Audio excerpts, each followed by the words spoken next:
Commander Zexathera stared at the data screens with growing confusion. His scaled fingers tapped against the metal console as he read the impossible readings again.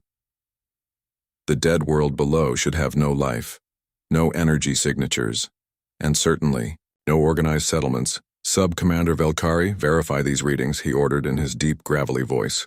The younger Calraxian officer rushed to comply, her own eyes widening as she confirmed what the sensors detected. Sir, I'm reading multiple energy sources across the southern continent. The patterns suggest cities, organized agriculture, even what appears to be defensive installations. Zexathera's four eyes narrowed. In his 300 years of service to the Calraxian Empire, he had never encountered anything like this.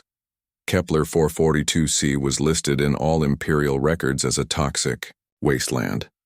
The radiation levels alone should kill most known species within hours. The atmosphere was poisonous. The soil was barren. Yet something thrived down there. Increase magnification on the surface scans, he commanded. The main viewing screen flickered and focused on the planet's surface. What they saw made both officers step back in shock. Sprawling settlements dotted the landscape. Green fields of crops grew in neat rows. Small vehicles moved along paved roads. And walking among it all were beings that looked remarkably like the extinct species called humans. That's impossible, Velkari whispered. The humans were all destroyed 50 years ago during the Great Purge. Earth was sterilized. The Empire's records are clear. Zexathera felt a chill run down his spine. He had been there during the final assault on Earth. He had seen the planet burn. Every human settlement had been reduced to ash and glass. The species was supposed to be extinct, remembered only as a cautionary tale about defying the Empire. On the surface of New Haven Colony, Jake Morrison looked up from his morning coffee as the warning sirens began to wail. The former Earth military officer had been expecting this day for years, but it still sent his heart racing. He activated his communication device and spoke calmly into it. All citizens, this is Administrator Morrison.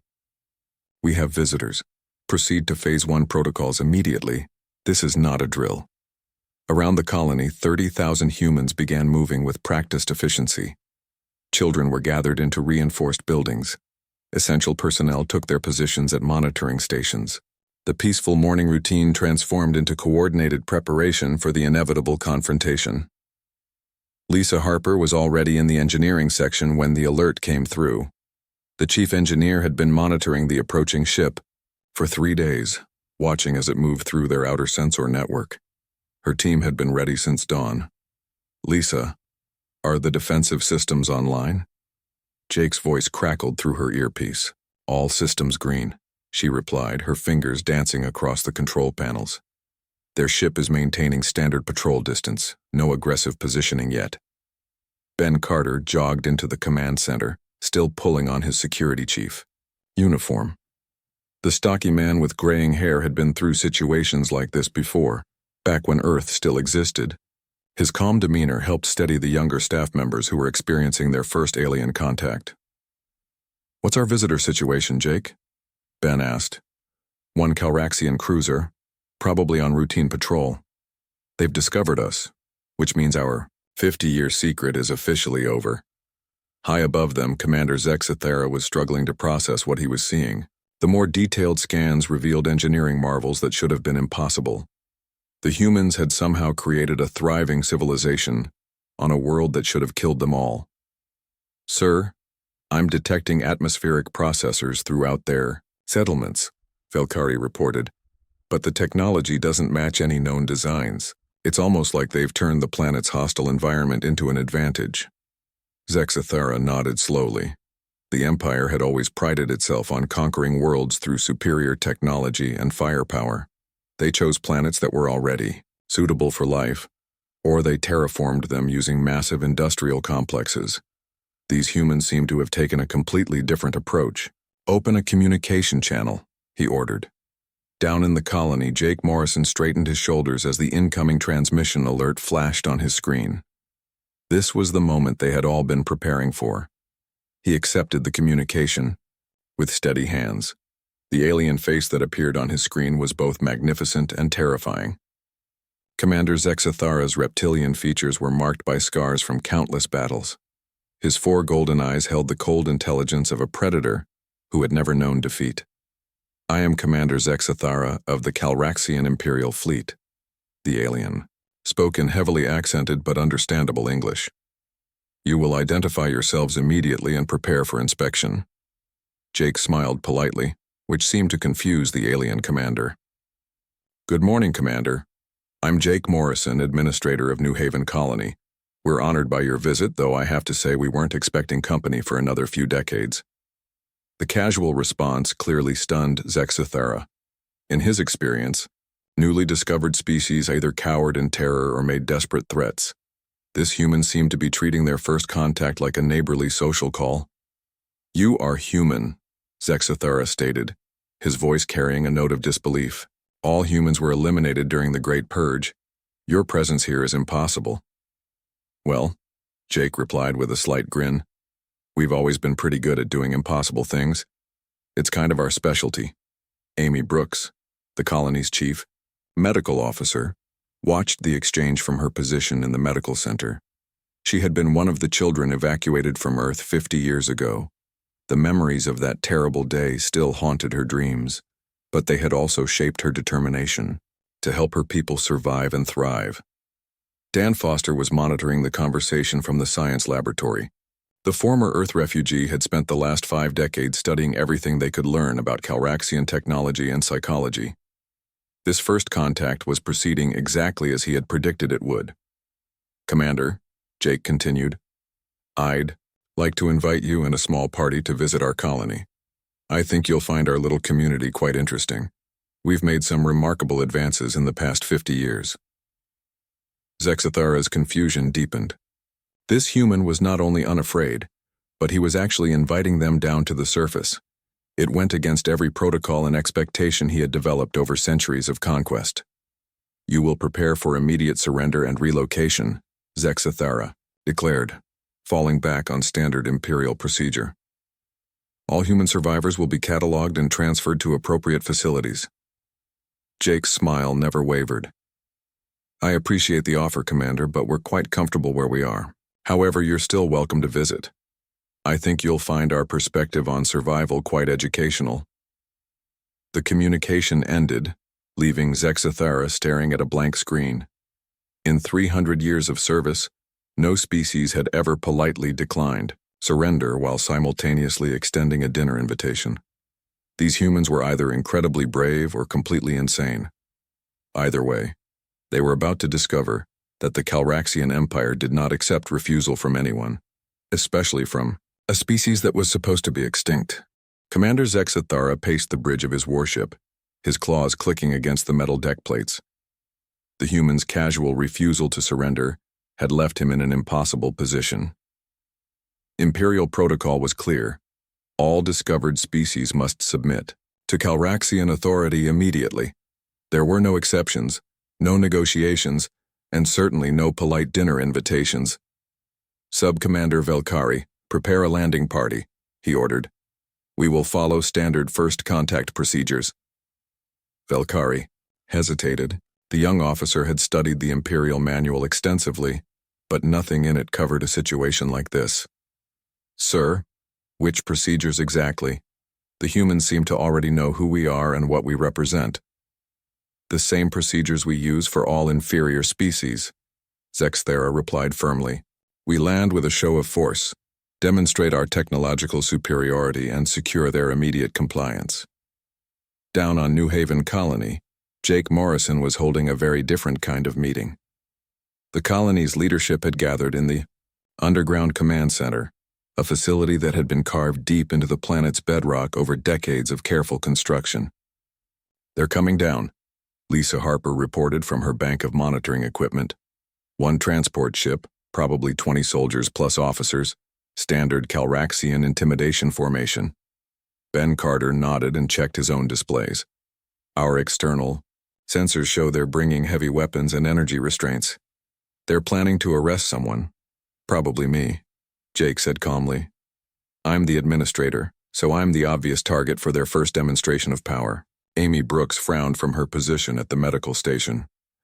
Jake, we can't let them take you. You know what happens to humans in Calraxian custody. They won't take me, Jake replied with quiet confidence. But we need to let them try. They have to understand what they're dealing with before we can have any real communication.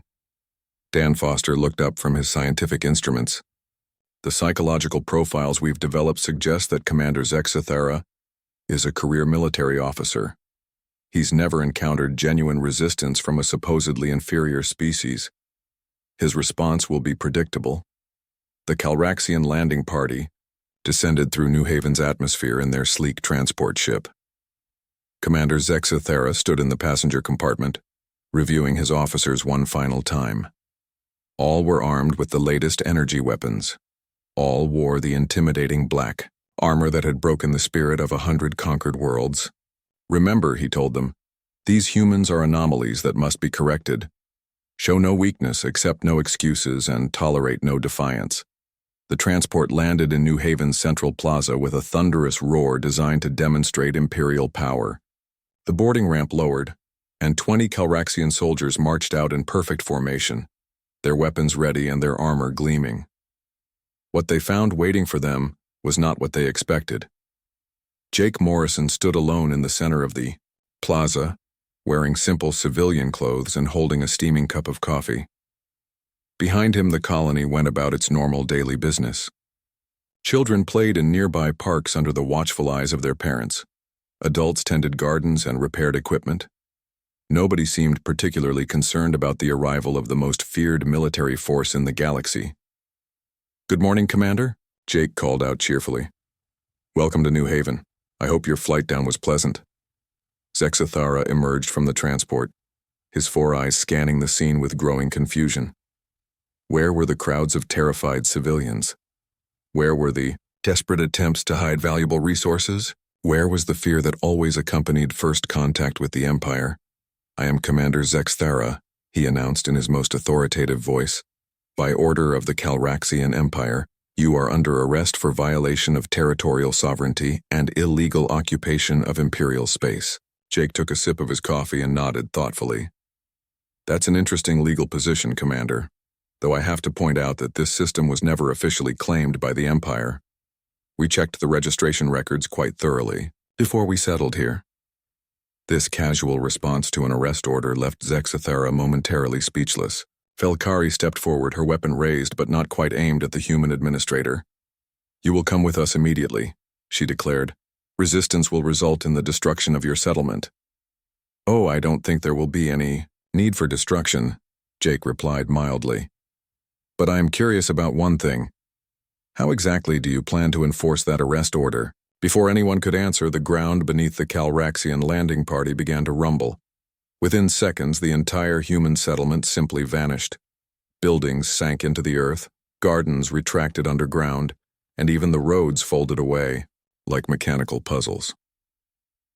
In less than 5 minutes, the Calraxians found themselves standing alone on what appeared to be an empty plain of toxic rock and poisonous soil.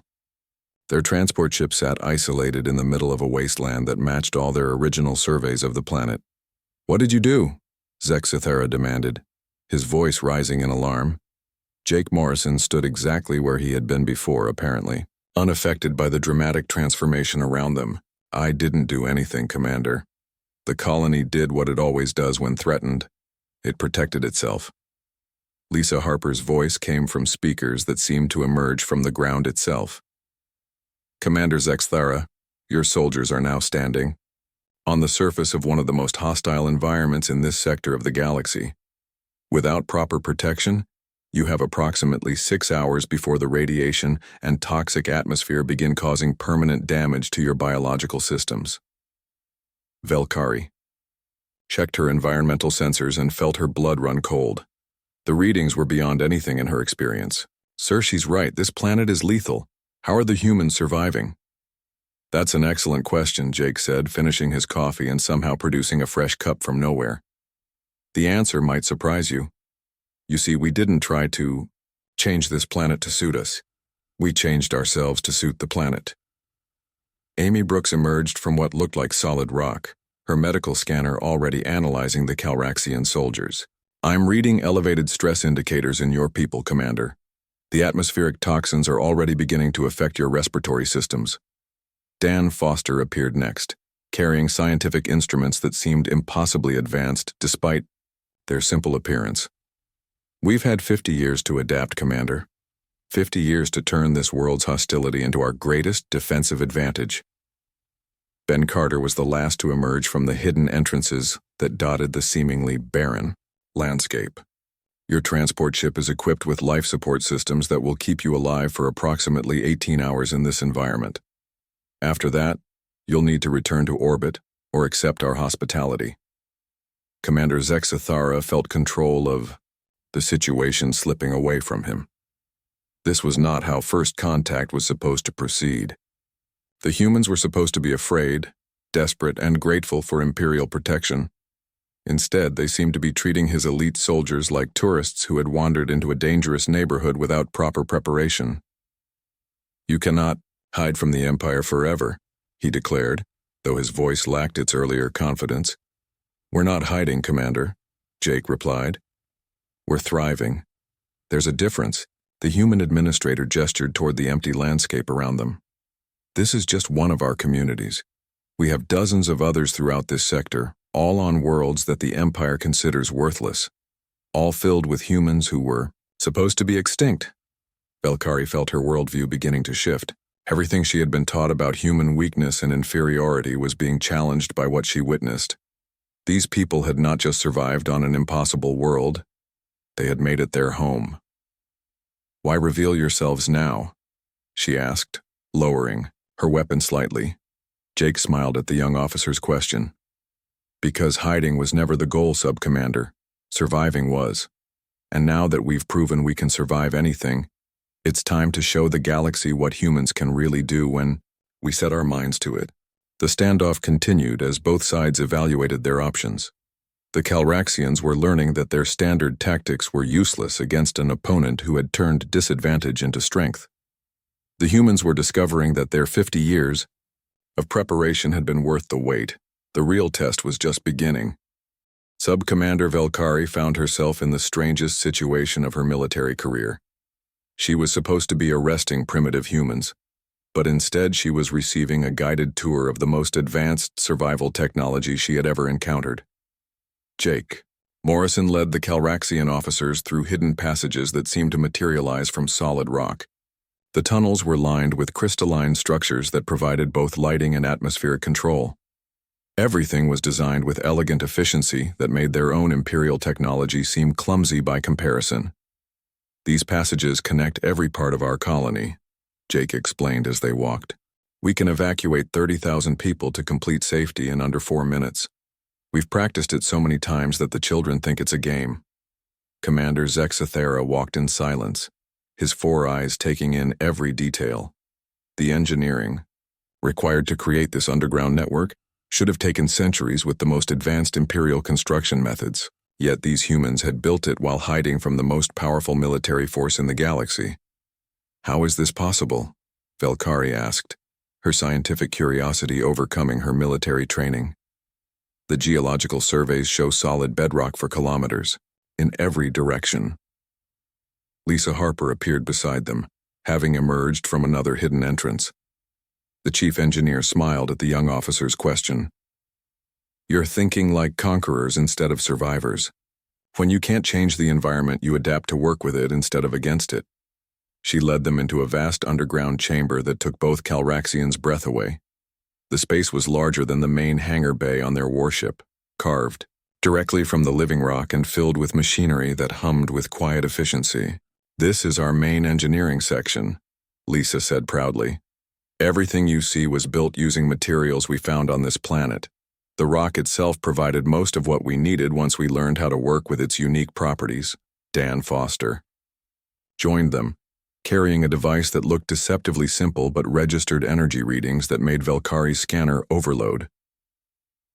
The secret is in understanding what this planet actually is. Your surveys classified it as a toxic wasteland because you were looking for immediate habitability. We saw it as a treasure trove of exotic materials and energy sources. Amy Brooks appeared from a medical station that seemed to grow directly from the cave wall. The radiation that makes this world deadly to most species became our power source. The toxic atmosphere provides the raw materials for our manufacturing processes. The hostile geology became our building material. Commander Zex Thara stopped walking and stared at the human doctor. You're saying you deliberately chose to live on a world that would kill you? We chose to live on a world that would make us stronger, Amy replied. The radiation forced us to develop better medical techniques. The toxic air taught us to create perfect atmospheric control systems. The hostile environment made us more resourceful than we ever could have been on an easy world. Ben Carter emerged from a security station that had been invisible until he activated it. The Empire taught us something valuable during the destruction of Earth. Safety doesn't come from having the biggest weapons or the strongest armor. It comes from being impossible to find, harder to kill, and too valuable to destroy. Velkari looked around the engineering marvel surrounding them and felt her understanding of warfare begin to shift. You turned your weakness into strength. We turned what others saw as weakness into our greatest advantage, Jake corrected. There's a difference. Lisa Harper activated a control panel, and the chamber filled with holographic displays showing colony statistics. We produce more food per person than any agricultural world in the Empire. Our manufacturing efficiency exceeds imperial standards by 300%. Our medical techniques have eliminated diseases that still plague your people. And our population growth rate, Amy added with a grin, has been steady for 50 years. We're not just surviving here. We're thriving. Dan Foster pulled up additional displays showing energy production numbers that made both Calraxians step back in amazement. This single colony produces enough power to supply a dozen imperial worlds. The planet's natural properties that make it so hostile also make it incredibly rich in useful energy. Commander Zex Thara felt a chill that had nothing to do with the underground temperature. How many colonies like this do you have? The question hung in the air for a long moment before Ben Carter answered. Enough. Jake Morrison activated another control panel, and the holographic displays shifted to show a star map. Dozens of systems lit up across the outer rim territories, each marked with the distinctive signature of human settlements. 50 years ago, when Earth burned, approximately 2 million humans escaped in hidden evacuation ships, Jake explained. We scattered across the galaxy, always choosing worlds that the Empire considered worthless, always building communities that could defend themselves without fighting traditional battles. Velkari studied the star map with growing awe and concern. You've built an entire civilization in secret. We've built multiple civilizations, Amy corrected. Each colony developed different solutions to different challenges. Some focused on underwater cities. Others built floating platforms in gas giant atmospheres. A few even established settlements in asteroid fields. Lisa Harper brought up technical specifications that made the Calraxian officers' instruments struggle to process the data. What you're seeing here is just one approach to survival. Every human settlement has developed unique technologies based on their local conditions. But why reveal yourselves now? Commander Zexathera asked.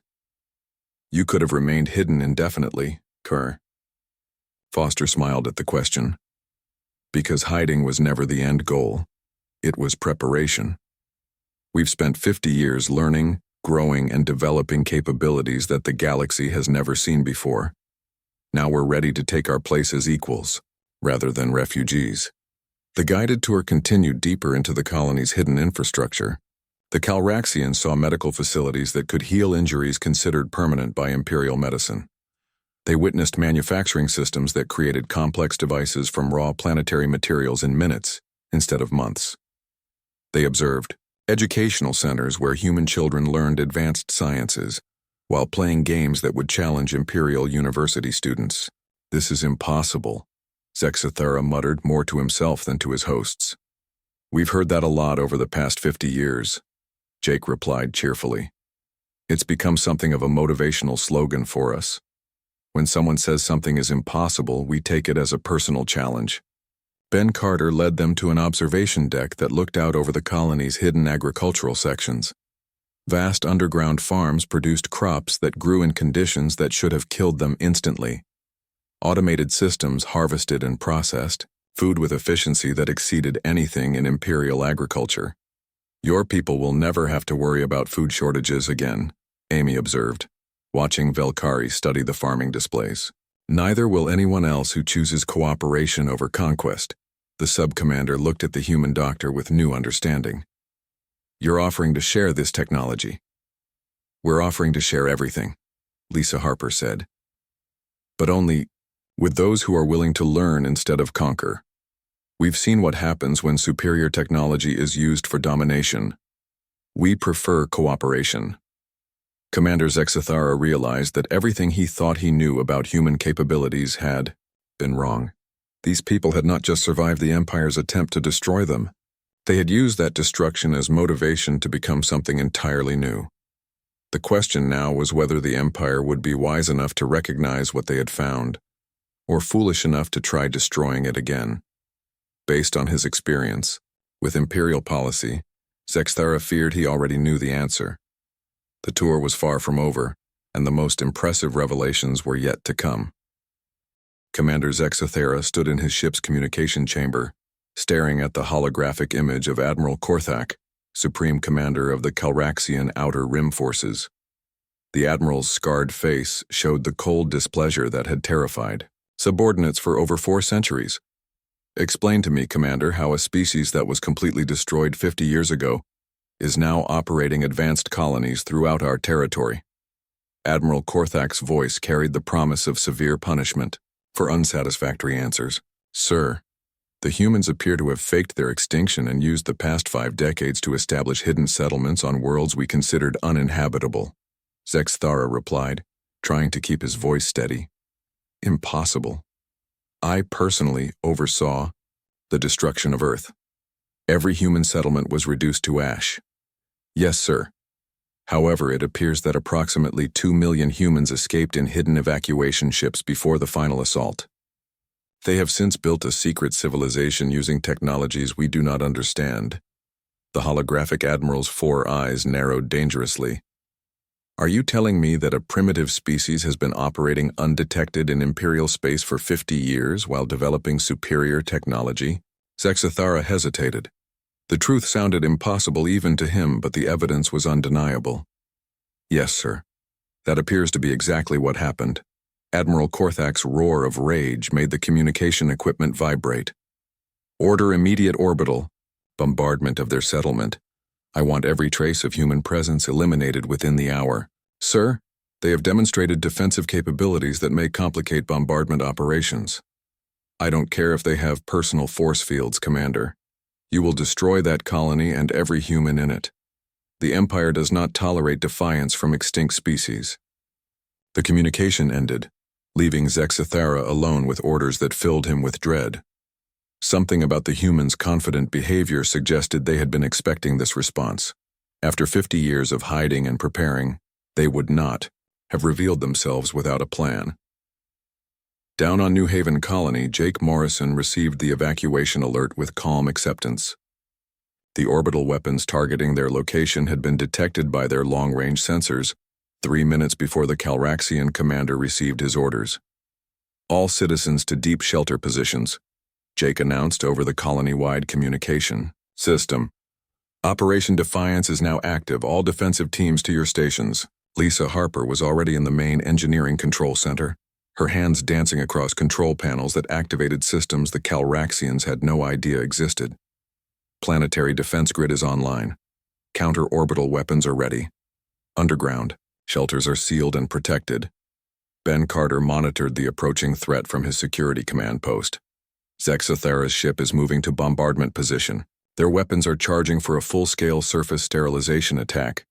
Amy Brooks worked frantically in the communication center, sending coded messages to hidden human colonies throughout the sector. All settlements are receiving the activation signal. Operation Coordinated Response is beginning across 17 systems.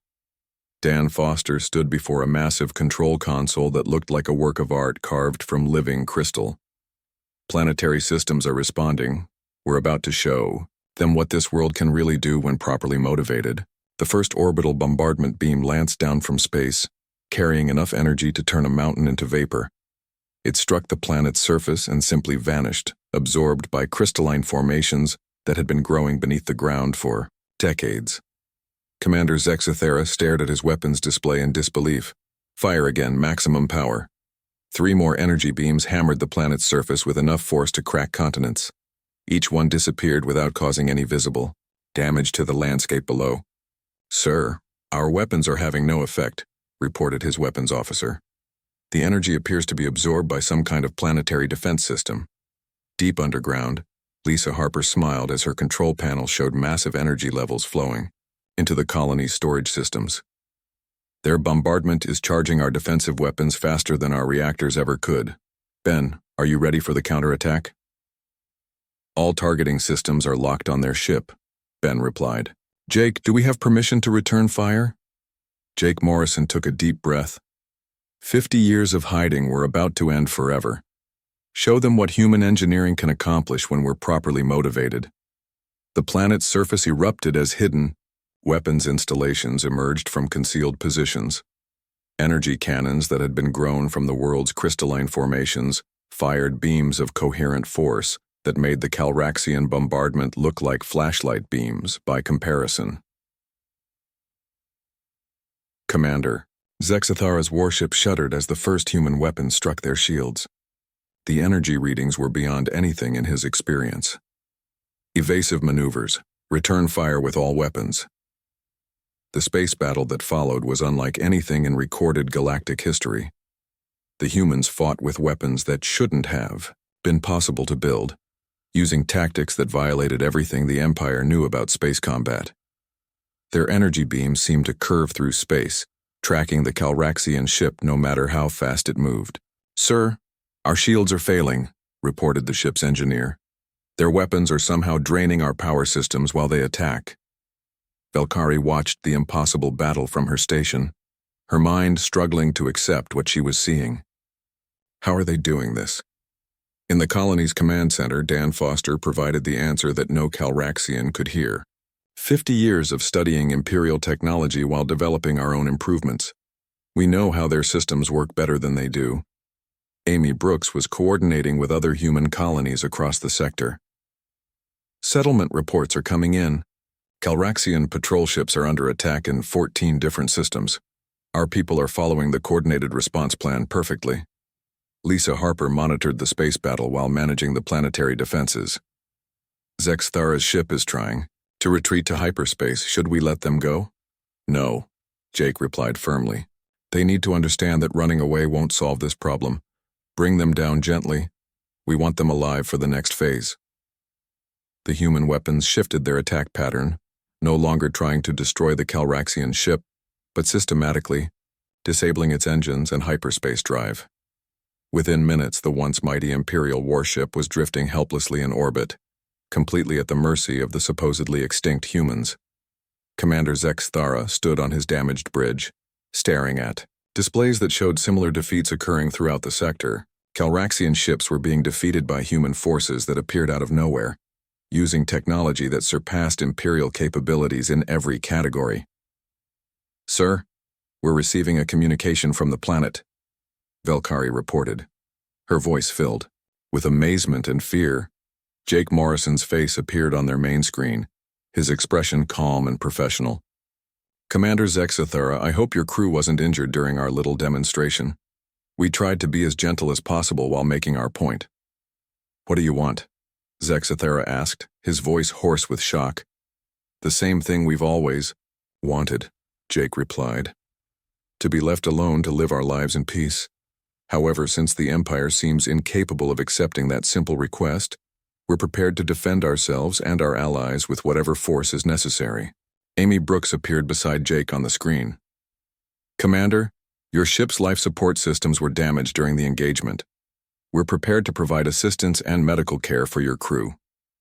The offer of help from the people he had just tried to destroy left Zexathara speechless. In all his years of conquest, no defeated enemy had ever offered aid to their attackers. Ben Carter's voice came over the communication system. "We've also taken the liberty of disabling 17 other Imperial ships in this sector. Their crews are unharmed, but they'll need rescue operations if you want them back." This is impossible, Zexathera whispered. There's that word again, Jake said with a slight smile. Commander, we'd like to invite you and your crew down to the surface for medical treatment and some serious discussions about the future. I think it's time the Empire learned what cooperation can accomplish. The invitation hung in space between two civilizations that had been enemies for 50 years. One side had just demonstrated the ability to destroy the other completely. The other side was offering medical aid and peaceful negotiation. Zexathera realized that everything he thought he knew about humans had been wrong from the beginning. The question now was whether he would be wise enough to learn from his mistakes, or too proud to accept help from a supposedly inferior species. The next few hours would determine whether this first contact would end in mutual understanding or escalate into a war that could reshape the galaxy. Commander Zexathera sat in New Haven Colony's medical center, watching Amy Brooks treat his injured crew members with technology that seemed like magic. The human doctor worked with gentle efficiency, healing wounds that Imperial medicine would have considered permanent disabilities. The bone regeneration should be complete in about 6 hours, Amy explained to a Calraxian soldier whose arm had been crushed during the space battle. You'll actually be stronger than before once the treatment finishes. The soldier looked at his arm in amazement as the broken bones knitted themselves back together under the influence of the human medical technology. Why are you helping us? We tried to destroy your people. Amy paused in her work and smiled at the young warrior. Because healing people is what I do. It doesn't matter if you're human or Calraxian or any other species. Pain is pain, and I've sworn to fight it wherever I find it. Across the colony, similar scenes were playing out as human engineers worked alongside Calraxian technicians to repair the damaged warship. Lisa Harper stood beside the ship's chief engineer, explaining how human power systems could be integrated with Calraxian technology to improve efficiency by nearly 40%. This is remarkable, the Calraxian engineer admitted as she studied the human modifications. Your energy conversion methods are completely different from anything we've developed. How did you discover these techniques? Necessity, Lisa replied simply. When you're trying to build a civilization on worlds that actively try to kill you, you learn to use every scrap of available energy as efficiently as possible. Sub-Commander Velkari found herself in the colony's educational center watching human children learn advanced physics through interactive games that made complex concepts seem simple. The young Calraxian officer had been trained to view humans as primitives, but everything she observed contradicted that assumption. They're so young, she said to Dan Foster, who was explaining how human educational methods differed from Imperial training systems. We start them early, Dan agreed. But we don't force knowledge into their minds the way Imperial schools do. We teach them to think creatively and solve problems cooperatively. It takes longer, but the results speak for themselves. Velkari watched a group of 8-year-old humans solve a mathematical puzzle that would challenge Imperial University students. They're working together instead of competing. Competition has its place, Dan said, but cooperation builds stronger communities. These children will grow up knowing that their success depends on everyone's success. It makes them more innovative and more resilient. In the colony's main conference room, Jake Morrison sat across from Commander Zexathera at a simple wooden table. Between them lay the future of human-Calraxian relations and possibly the future of the entire galaxy. Your Admiral Korthak is demanding the immediate return of all Imperial ships and the surrender of every human settlement, Jake said, reading from a communication tablet. He's also threatening to call in the entire Outer Rim fleet to destroy. Zexathera nodded grimly. That sounds like the Admiral. He doesn't adapt well to unexpected situations. The question is whether you're going to adapt better than he is, Jake replied. Because this situation is going to change everything, whether your empire wants it to or not. Ben Carter entered the conference room carrying reports from across the sector. We've received confirmation from all 17 human settlements. Imperial patrol ships have been disabled but not destroyed. No Calraxian lives have been lost, and all crews are receiving medical assistance. 17 settlements? Zexathera repeated slowly. In this sector alone. Just in this sector, Jake confirmed. We have established communities throughout the galaxy, Commander. Hidden colonies that have been growing and developing for 50 years. What you've seen here is not unique. It's just one example of what humans can accomplish when we put our minds to survival. Amy Brooks joined the meeting, carrying medical reports that showed the remarkable progress of the injured Calraxian crew members. Your people are responding well to our treatments. We should have everyone back to full health within 24 hours. Why? Zexthara asked, his voice filled with confusion. Why heal your enemies? Why help those who came to destroy you? Amy sat down at the table and looked directly into the commander's 4 eyes. Because you're not our enemies unless you choose to be. The Empire attacked us 50 years ago, but you personally never harmed any human. Your crew was following orders, just like we would follow orders to protect our families. But you defeated us completely, Zexthara protested. We are at your mercy. Why not simply eliminate us as we tried to eliminate you? Jake Morrison leaned back in his chair and smiled. Because eliminating you wouldn't solve the real problem. The real problem is that the galaxy has been operating under the assumption that only one species can be dominant at a time. We're here to prove that assumption wrong. Lisa Harper entered the room carrying technical specifications that made Zexthara's eyes widen. These are the plans for our planetary defense systems. We're willing to share them with any Calraxian world that wants protection from real threats. Real threats? Velkari asked. Dan Foster activated a holographic display showing star charts from beyond the galaxy's outer rim. Our long-range sensors have detected signs of an approaching invasion force from outside our galaxy. Ships using technology we don't recognize heading toward inhabited space. When? Zexthara asked, his military mind immediately grasping the implications. Best estimates suggest they'll reach the outer rim in approximately 18 months, Dan replied. That gives us time to prepare, but only if we work together. Ben Carter brought up additional displays showing the size and composition of the approaching force. They're coming in massive numbers, Commander. Neither the Empire nor our hidden colonies could face them alone. But together, combining human innovation with Calraxian resources and organization, we might have a chance. The conference room fell, silent as the implications sank in. Everything they had been fighting about suddenly seemed trivial compared to the threat bearing down on them all. You knew about this invasion, Zexthara said. That's why you revealed yourselves now. We've been tracking them for 3 years, Jake confirmed. We could have remained hidden and let them fight you alone, but that wouldn't save anyone. The only way any of us survive is if we stop fighting each other and start working together. Amy Brooks pulled up medical data that showed the compatibility between human and Calraxian biology. Our research suggests that combining our medical knowledge with your genetic engineering capabilities could create treatments for diseases that plague both our species. Lisa Harper displayed engineering schematics that merged human and Calraxian technologies in ways that multiplied the effectiveness of both. Your manufacturing capabilities combined with our energy efficiency could produce defensive systems that would protect every world in the galaxy. Velkari stared at the collaborative designs with growing excitement. This could revolutionize everything we know about technology. And warfare, Ben Carter added. The approaching force uses conquest tactics similar to what the Empire has always used. But they're not prepared for the kind of cooperative resistance we can mount if we work together. Commander Zexthara sat in silence for long minutes, processing everything he had learned. His entire worldview had been shattered and rebuilt in the space of a few hours. The humans were not primitives to be conquered or eliminated.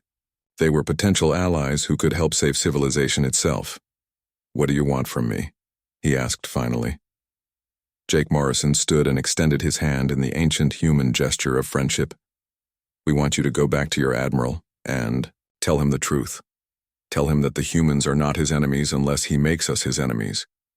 Tell him that we're offering partnership instead of domination, cooperation instead of conquest. And if he refuses, then we'll protect ourselves and anyone else who wants our protection, Jake replied simply. But we'd rather build something better together. Zexthara looked at the offered hand for a moment, then slowly reached out and grasped it. The simple gesture marked the beginning of a new era in galactic history. "I'll deliver your message," he said. "Though I suspect Admiral Korthak will not be receptive to offers of cooperation." "Then we'll deal with that problem when we come to it," Amy said. "But either way, the galaxy is going to change. The only question is whether it changes through cooperation or conflict." As the Calraxian commander prepared to return to his ship and deliver the most important message of his career, he realized that the humans had accomplished something truly remarkable. They had not just survived their own extinction. They had used that experience to become something entirely new. Species that chose cooperation over conquest, innovation over intimidation, and hope over fear. The galaxy would never be the same.